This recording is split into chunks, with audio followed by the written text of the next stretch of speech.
market, it's not a production problem. It's the support system. And everywhere in the world, agriculture gets support from the state. Somehow, on the African continent, we've not been able to figure out exactly how to do this well. If you're looking at interventions that impact livelihood, right, decent work, decent jobs as part of the SDGs, then we use agriculture as a platform. The policymakers really need to wake up. There are opportunities there, enormous opportunities, especially in this climate transition. And if we can get agriculture right, much will be happening on the continent.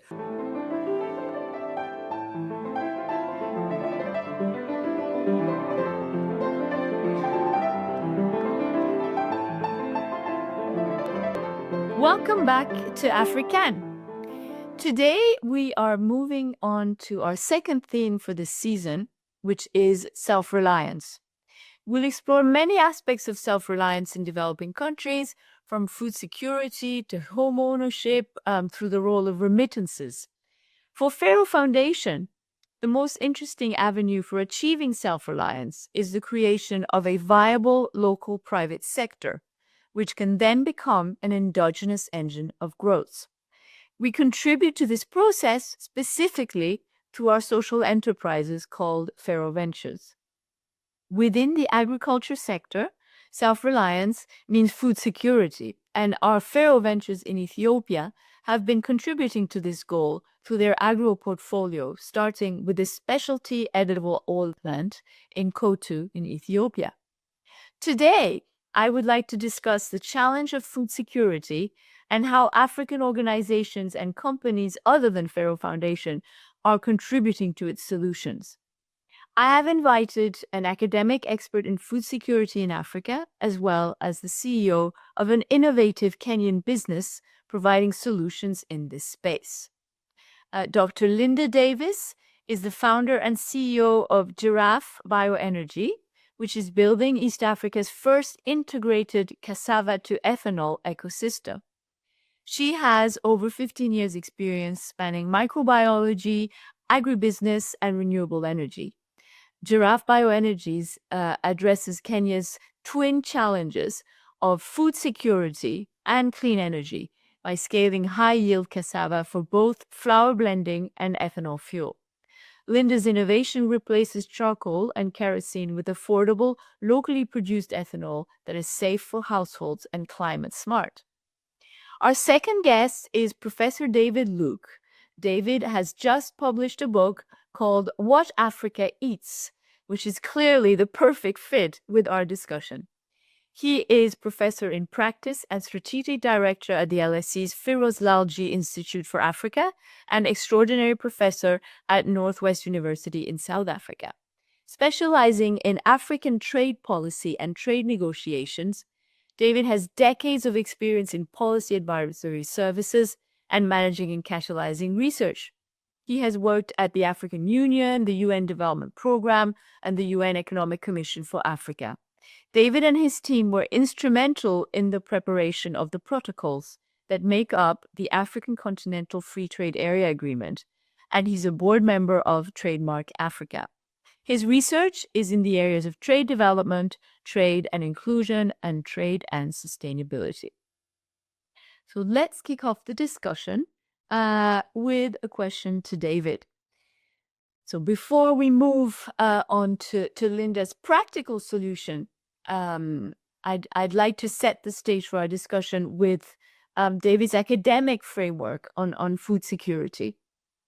So David, Africa is facing a crisis of hunger with over 340 million Africans, or 1/4 of the entire population, suffering from food insecurity.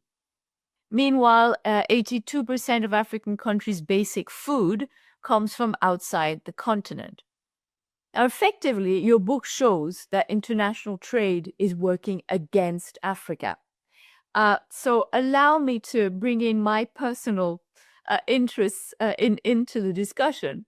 You know, I studied development many years ago, and you know, in those days, I remember looking at the Prebisch-Singer hypothesis. And Prebisch and Singer contended that over time, the price of primary commodities declines relative to that of manufactured goods due to different income elasticities of demand. And this hypothesis, was the linchpin of the dependency school of development in Latin America. I remember the validity of this hypothesis being, quite disputed. So for me, it's a burning question I have to ask you, David. Were Prebisch and Singer right after all? And then, given that input substitution was the dependency school's response to determining the following terms of trade in Latin America, does that mean that we should return to that solution? Well, firstly, Francesca, thank you very much for having me on this podcast, and what a privilege also to join Linda, whose work on at Giraffe on the cassava in particular I've also followed, and incidentally, cassava is one of the crops I've been studying as well. I'm sure we'll have a great conversation on that. But to come to your question, I think Prebisch Singer were half right. Half right in the sense that, yes, the data does show that the terms of trade in the long term does, impact commodities negatively relative to manufacturers. But at the same time, it does not necessarily mean that commodity exports are not viable. They can be viable under certain circumstances. We need to distinguish between agricultural commodities, minerals, just lumping everything together does not actually make sense, because there's some commodities that are strategic, of course, can defy the terms of trade argument. Take gold, for example. Gold is at its highest point ever. I believe just this week it topped $4,000 an ounce. And nowadays we talk about some strategic minerals as well. But outside of minerals, among agricultural commodities, there are also some important ones that we see the prices sort of being soaring in recent years. Take coffee, cocoa. Prices, being volatile, but not necessarily sort of conforming to the Prebisch paradigm. So they were half right that for many commodities, yes, that is the case. And in general, yes, indeed, one of the problems that African countries face is dependence on commodities, and for countries that not blessed with the strategic commodities that have been doing well. Oh, by the way, I did not mention fossil fuels, oil and all that. I did not mention that because I think we all want to move away from fossil fuels in the interest of sustainability. But yeah, for countries that are dependent on commodities that are not strategic, yeah, they do face the problems that Prebisch Singer highlighted. As regards whether import substitution is the solution, again, that can work in some circumstances. And the circumstances, of course, where you have export competitiveness, that's is something to obviously to pursue. It only makes sense that you do that. So in other words, what I'm getting at is some insights from Prebisch Singer. Lots of insights also from people, by the way, contemporary, like Joe Stiglitz, Danny Roderick, and so on, who are advocating for countries to have innovative policies that respond to the specific problems that they face. The fact is, we don't have a comprehensive theory of international trade. We have all these insights from good contributions, people like Prebisch Singer and so on, from Roderick, from Stiglitz, Paul Krugman, lots of theories, but we don't have a comprehensive theory. And what people like Stiglitz and Roddick are saying, look at the problems that you have to solve. Look at, try to find your pragmatic solutions to these problems. Don't be stuck in one ideological camp or the other. And I guess that would be my take as well. And by the way, I do teach a course on trade policy and development. And the first thing I tell the students is that we don't have a comprehensive theory.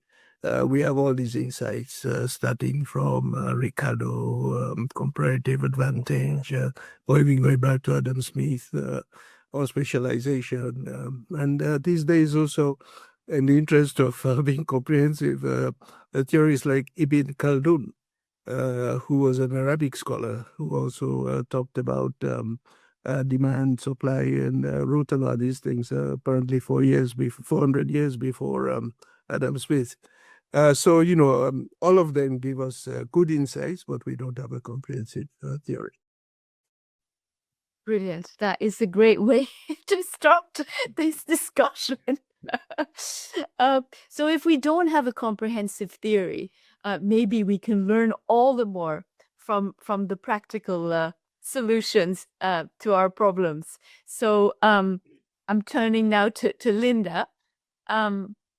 Can you please explain the relevance of your company to Kenya's food security challenge, and tell us specifically about the bioenergy innovation that you've developed? Yes, please go ahead. Fantastic. Thank you for this opportunity to participate in this very important discussion. The first thing I want to say is the opportunity to talk how can a bioenergy company such as Giraffe Bioenergy be vital for food security. The discussion here is around Africa's food security. So let me provide some context. Biofuels in general are typically a surplus crop, right? So when we look at biofuels, ethanol, biodiesel around the world, they are produced from surplus starchy crops. For instance, in the case of the United States, they use corn. In Europe, the surplus wheat goes into ethanol production. In Asia, surplus cassava goes into ethanol production. So in Africa, it is exactly the same methodology that we're going to use to catalyze biofuel production. So at Giraffe Bioenergy, we have a cheesy tagline. We say we stand tall for food and fuel. And some people think that that's a contradiction. But the first thing I want to say is it's a surplus crop, right? And that surplus crop going into ethanol production, that in our case, the target market is cooking fuel. So we are producing ethanol cooking fuel from surplus cassava in Kenya. The beauty of our specific company is that cassava is not considered a food crop in Kenya. That is highly unfortunate because for whatever reason, historical reasons, palate reasons, cassava is not a primary staple food, just as it is in West Africa and other places. So when at Giraffe Bioenergy, we're growing cassava at large scale, we are immediately growing it as a surplus. And that is why we can confidently catalyze food and fuel, starting with the fuel pathway. So it's important to say that because there's a lot of false narratives, blanket narratives against food being incompatible with fuel in the African context. The second point I want to make, and I'm putting my remarks around Kenya. Kenya has a national flour blending bill. And what we have said for the last 10 years is we are not self-sufficient in our staple food crop, and that is maize. So what we've wanted to do as a community is blend maize with cassava, amaranth, sorghum, and other crops, such that every kilogram of milled flour is blended with this. And that way we will reduce or eliminate all the imports of maize that come into the country. But here's a travesty. This bill has failed in Parliament multiple times in the last decade. Why? It is because there is no sufficient supply of cassava that can go into the food value chain. So we get into a chicken and egg situation. The millers are saying, we're happy to blend. We do not want to import maize. However, we do not have the cassava coming in from our smallholder farmers or our agricultural landscape. So therefore, the millers stop the bill in its tracks. So what we are doing as practitioners in this value chain is by off-taking all our cassava, right, for a ready market, and that is ethanol cooking fuel, we will be catalyzing seedling production, cassava production for smallholder farmers and others who want to grow cassava at large scale to actually fill in the gap in the food ecosystem in Kenya. Now, what we have done at Giraffe Bioenergy is we have had to fix the broken cassava seedling system from scratch.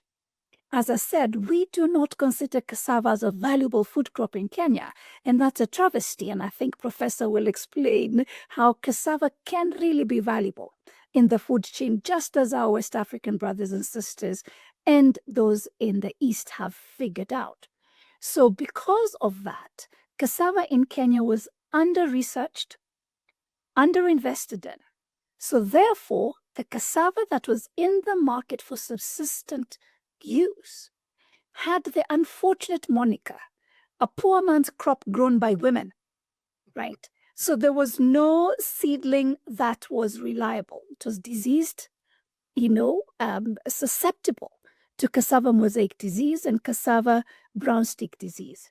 So at Giraffe Bioenergy, we had to build a seedling system from scratch with the end use of having ethanol cooking fuel. But by so doing, we now have enough disease-free seedlings, dual resistance, working with the International Institute of Tropical Agriculture to be able to distribute and supply seedlings for those that are interested in the value chain. So we are very, very proud of our innovation. Yes, our flagship product is ethanol cooking fuel in the next 2 years, but we are bringing food security along because now farmers and other stakeholders can access certified dual disease resistant seedlings. So we're super excited that as an energy company, we are also a food company and participating in making Kenya food secure. So that is just really how, as practitioners, we are actualizing the policies that Professor David has just mentioned. Thank you. Any thoughts on that, David, or comments? Sure. Cassava is one of the products that we studied, for the How Africa Eats book. We identified it as one of the 8 key products that contribute to Africa's food security. But we also understood, and we made very clear in the book, that cassava is widely eaten in West Africa and less so in East Africa, a point that Linda has also made. And yes, we also, understood that a crop like cassava and also yam, that the flour, you can derive flour from these crops, which are important for substituting the importation of wheat, because wheat is traditionally what is used for, especially for making bread and so on. In places in West Africa, for sure, Nigeria, massive population, as you know, they do have legislation about unblending imported wheat with local crops like yam and cassava for making bread and so on, and that has worked quite well. I was smiling as Linda was talking because I was saying to myself, I know that Kenyan palates are highly refined and maybe not used to these sorts of blends, which is why the legislation has not gone through. And certainly cassava can be seen as Linda said, a poor man's crop. But let me also say something about cassava and the other products that we looked at. Um, there are two products that can be produced competitively in Africa, two agricultural products related to food security. These are yam and cassava. And the reason why they're being produced competitively is that they're not subsidized elsewhere in the world. Now, if you look at the other six products that we looked at, such as maize, rice, wheat, poultry, for protein, poultry, fish, livestock, these are subsidized in other parts of the world. Now the subsidies, which by the way also because allowed under WTO rules, because we looked at the sort of broad WTO context and sort of global trade and all this. Now these subsidies are allowed, and the conundrum is that the subsidies make these products available. So as a planet, we have all the grains and the starchy foods, and we have all the proteins and so on. We have all of these things because they're being produced not necessarily in Africa, but in Europe, in North America, in Asia. Japan subsidizes rice, for example, very heavily. China, India, and so on. So we have all these products. But the thing is that for Africa, which cannot afford subsidies, it suppresses the prices of these products, does not make it competitive. It does not make it viable for farmers to produce these products because they are also faced with imports that are more cheaper than what they can produce and put on the market. So, that's what, as economists, we refer to as price suppression. But yam and cassava do not suffer from this because they're not subsidized, because they're not eaten elsewhere. So we found that the widely produced, available, the integral to food security, certainly in West Africa. The cassava consumption is growing in East Africa. We found perhaps not so much in Kenya, but in other parts of East Africa, it is growing, and cassava production as well. Because, as Linda said, it's a crop that is very easy to cultivate, and the yields, within just a few months, you begin to get the yields, and you could have a substantial harvest, especially if you deal with all the threats, the diseases, and so on. And water related is a plant that also requires water, and so the water related issues and all that in the context of climate change. But even so, as Linda also pointed out, a lot of research has been done on the adaptation part of how you could sort of have varieties, seedlings that can respond to these challenges, drought, less water, and so on. So much has been done that we found. So it is a viable crop. It's a crop that really should be promoted. And as Linda said, it is possible to get, both, for it to contribute to food security as well as to industrial production. I mentioned industrial production because everybody understands that African economies need to add value, they need to grow, and you can only do that through also being involved in industrial production, in industrial development. So cassava does, as yam also, has this industrial use. Linda mentioned the use in biofuels, but it can also be used in other things like producing starch, which is used for in the clothing and textile sector. It can also be used for producing glue.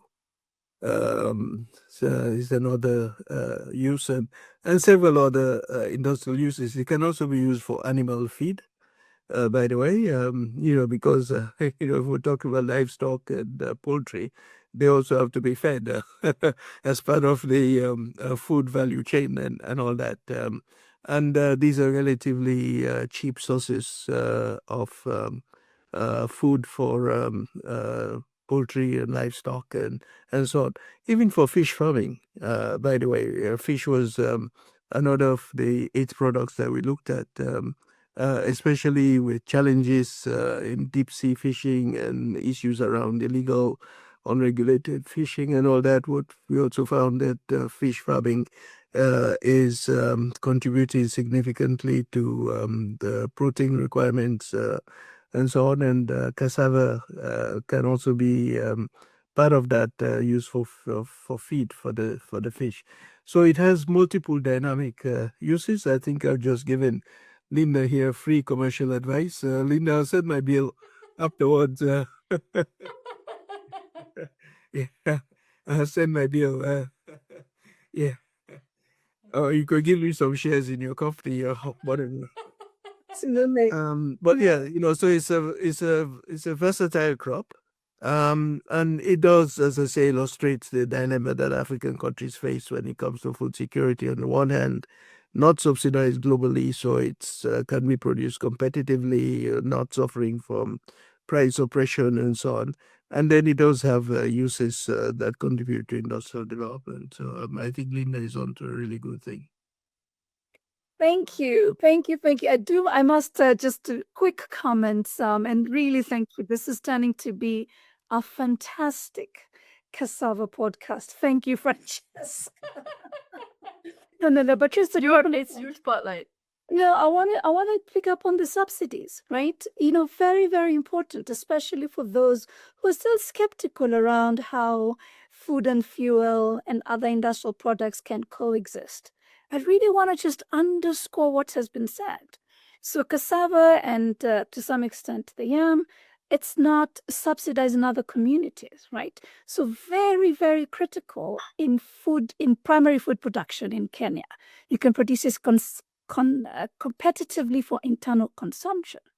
However, there is a big hurdle, a technical hurdle that Giraffe Bioenergy has to scale. And that is, we will be producing a commodity. Ethanol is a commodity.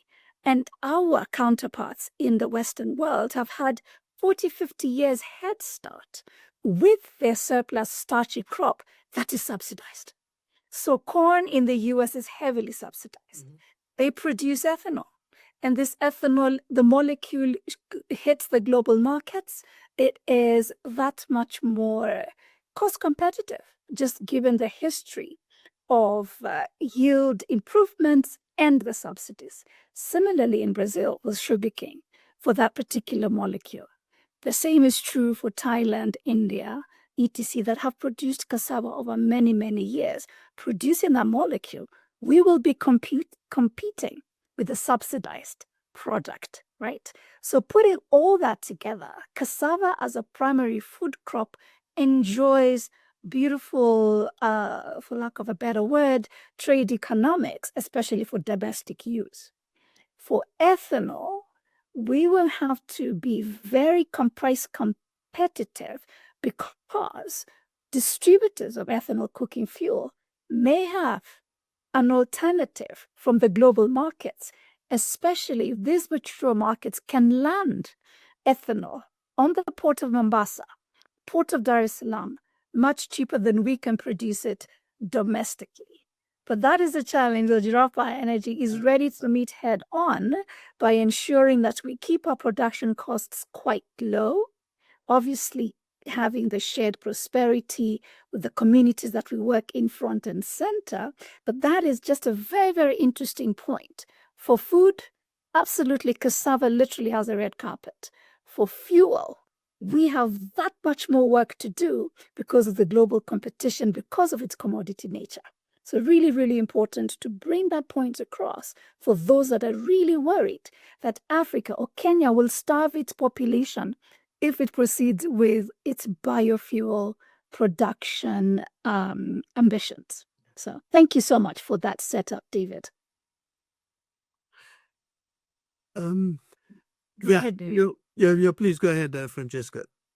If you like, I mean, I love it when conversations become purely organic. So, feel free to interject. I was actually gonna move the discussion on to the issue of food policy, which is somewhat related to what we're discussing anyway.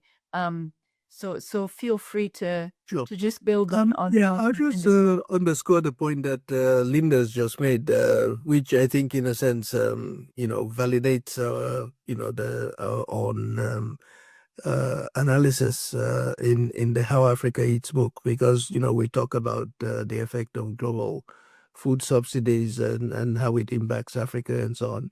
We did not actually look at the industrial uses of because we were focusing on food security.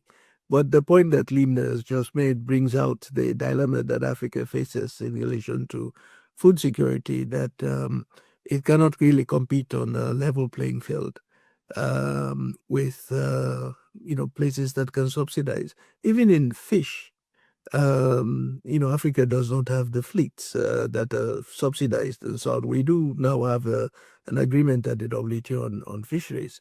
But what we found in our analysis is that African countries are actually buying fish back from those who have exploited the fish in their waters, because Africa has 2 oceans and a sea, and it's mostly foreign fleets and buying back the fish from other countries.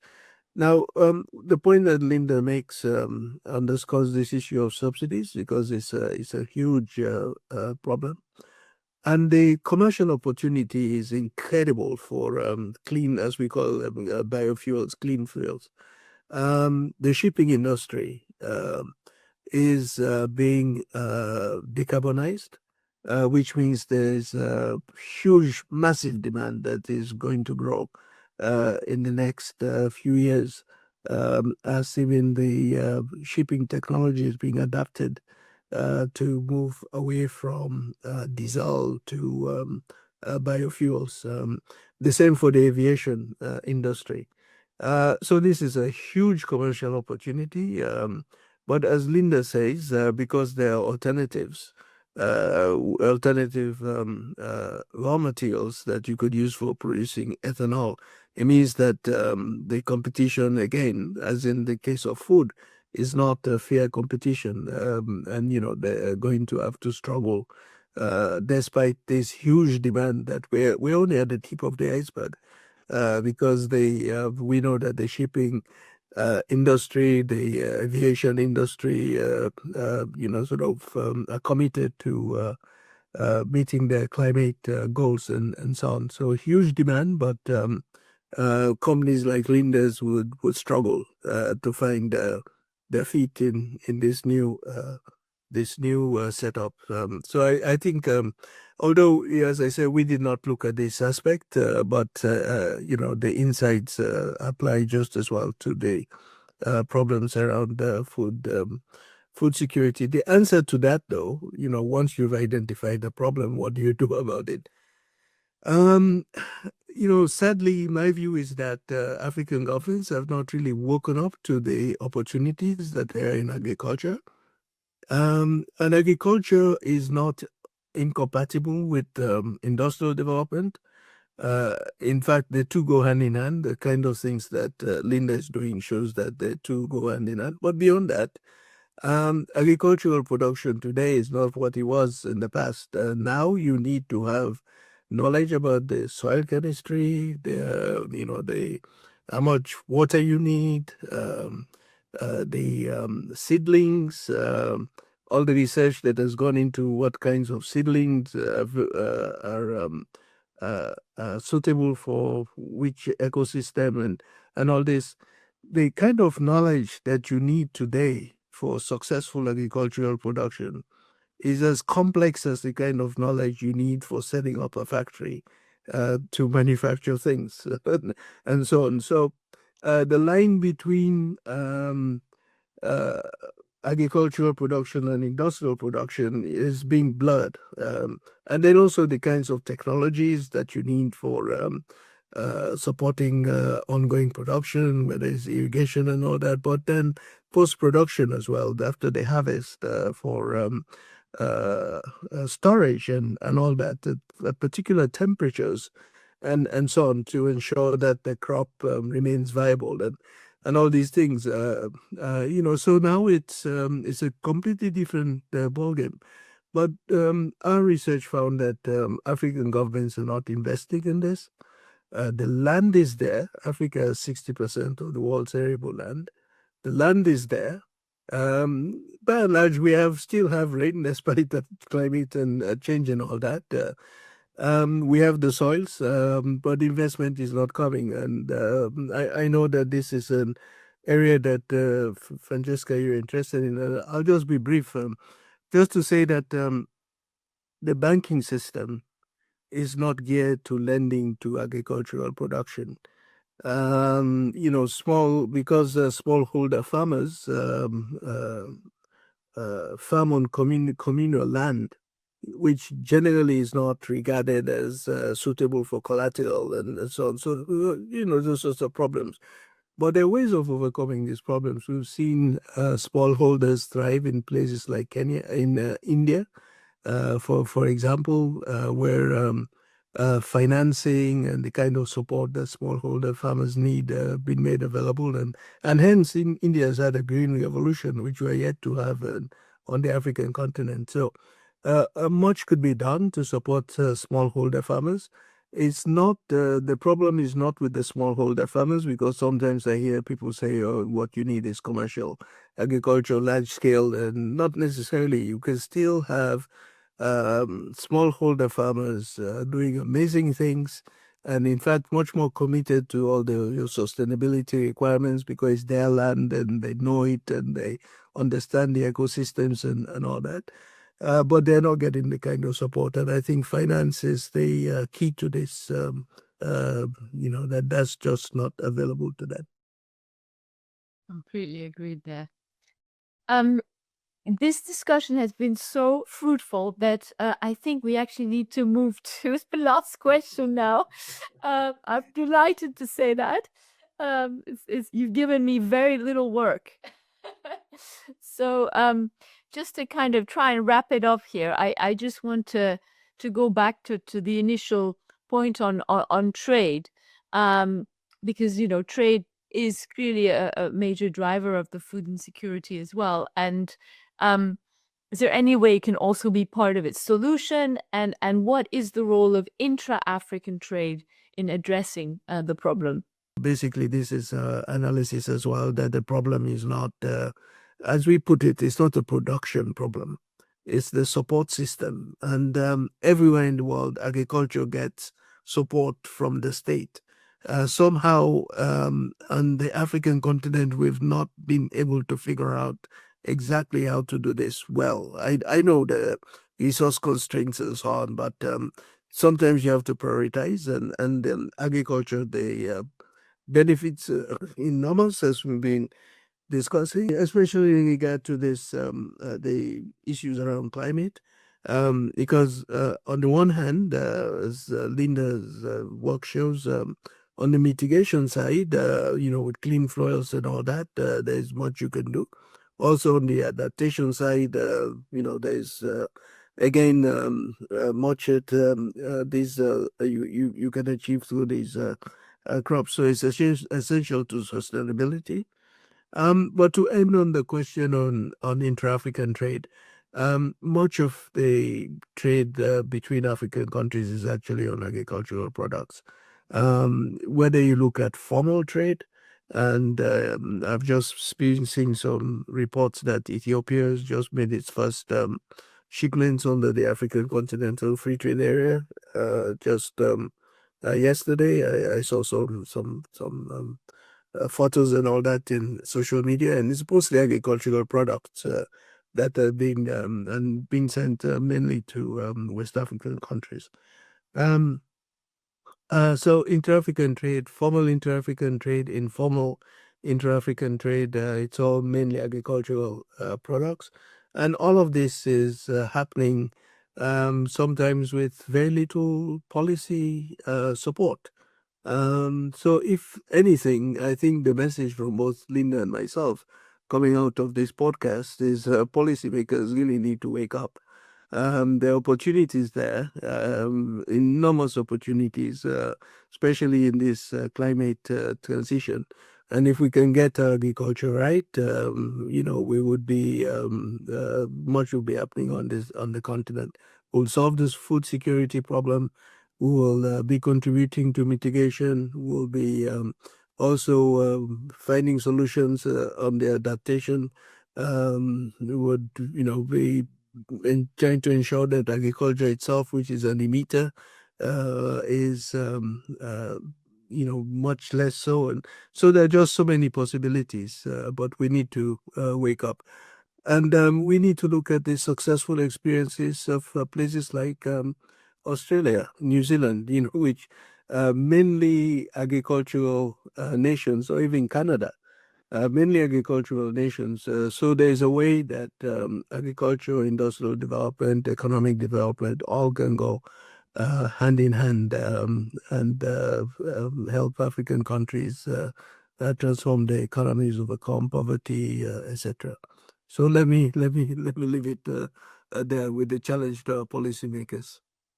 Thank you. That's a fantastic summary. You've heard it on African today. Policymakers, you need to wake up. Thank you so much to both of you. It's been delightful.